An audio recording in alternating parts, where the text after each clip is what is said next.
enjoy that pain. It's the last thing you'll ever feel. Is this videotape shocking evidence of a young woman being tormented and kidnapped, or just part of an elaborate and innocent prank? You can scream even if you'd like. If you'd like, I'll help. Somebody help! 19-year-old Danielle Taylor contends this tape captures what she believed were her last moments. If you scream and you fight, we're going to kill you now. The 30-minute tape shows 5 young Flint, Michigan friends greeting Taylor, Say hello. who was reportedly a casual acquaintance of the group. They then tie her up against her will, blindfold her, and drive her to a remote area. My family. What about your family? How much I love them. Eventually, they take Taylor to a pre-dug grave, where they tell her she will be buried alive. We're burying you alive. You're going to die. 4 men and 1 woman featured in the tape now face kidnapping charges. Friends and family members rallied behind the defendants at a hearing last week. These are really good people. None of us would be here if we really thought that anything that happened was horrible and terrible and they needed to spend the rest of their lives in prison for it. Defense attorneys released the tape to ABC News as proof, they say, that Taylor was actually part of an elaborately staged horror film, much like the Blair Witch Project. I survived, and I'm freezing and my arms hurt. When you start putting all the pieces together, you understand that these are a bunch of kids. They all get together. They all have a lot of fun. Sometimes they prank each other a little bit more than others, and that's really the bottom line here. This morning, 4 of the defendants, ages 18 to 20, remain in jail, each held on $500,000 bail. I never realized you guys were psycho. Hey, you realized just in time. It's your film debut. Joining us now from Tampa, Florida, prosecutor Byron Conshu, and in Detroit, James Stephen Carwell, father of one of the accused kidnappers, and defense attorney Dan Ambrose. Gentlemen, good morning to you all. I'd like to start with you, Mr. Conshu, if I may.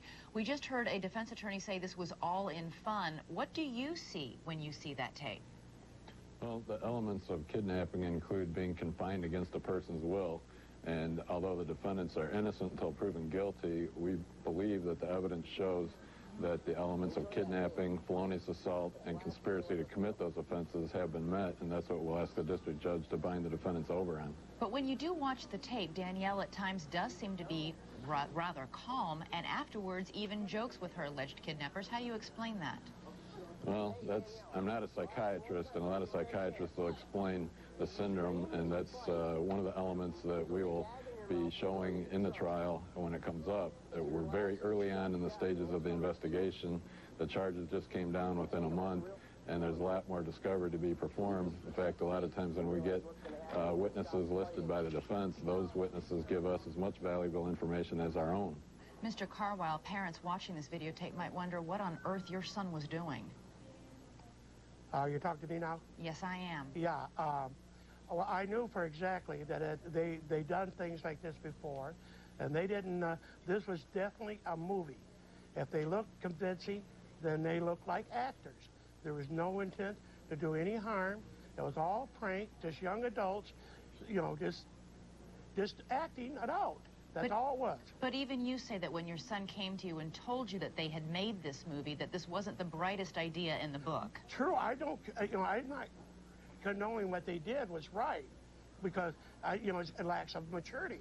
But if we had the same wisdom at 18, 19, and 20, what we do in our later years of our life, 40s and 50s or whatever, then we would probably not make them here, you know, stupid mistakes. But not enough for imprison my son for the rest of his life when there's going to be enough evidence showing that she was a participant. There are parts of that tape where Danielle, the 19-year-old girl who was buried alive in this movie, does seem to be genuinely frightened. Well, that's good acting, I guess. You know, she was aware of it. Are you disturbed at all by watching these images, well, seeing sure. your son involved in this? I mean, if I was looking at it as a way the prosecution is trying to bring it out, you know, as it was supposed to be, they're supposed to have, they wanted to do her harm or not, you know, as intent. There's no intent there. It was intent to be a movie. And if you're going to judge them on their ability of acting and convincing the prosecutor or whoever that this was a movie. Mr. Ambrose, you say the tape actually proves that these teenagers are innocent of kidnapping charges. How so?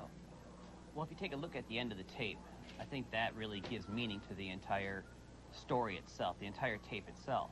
Because at the end of the tape, she's sitting in a shallow grave, and, you know, the buried alive part really doesn't, you know, follow through, because if you watch the tape, all they, you know, the person shoveling the snow put a couple piles of snow next to her feet, and then Travis stands over her and says something to her, and if you look at her face, this is a person who, according to the prosecutor, believes they're about to die, and he leans over, pretends to slice her neck, and she pretends to play dead for about a minute. Mr. Konshu, very quickly, it does seem as if Danielle is hanging around afterwards for 4 hours after the taping is done, joking around. Is it possible that this is all a home movie, it is all a prank, and that we have overreacted, you have overreacted by filing these charges? Absolutely not. The prank was intended by the 4 parties that were participants, but the last party, the victim, Danielle, was not in on the prank. All right, Mr. Konshu, Mr.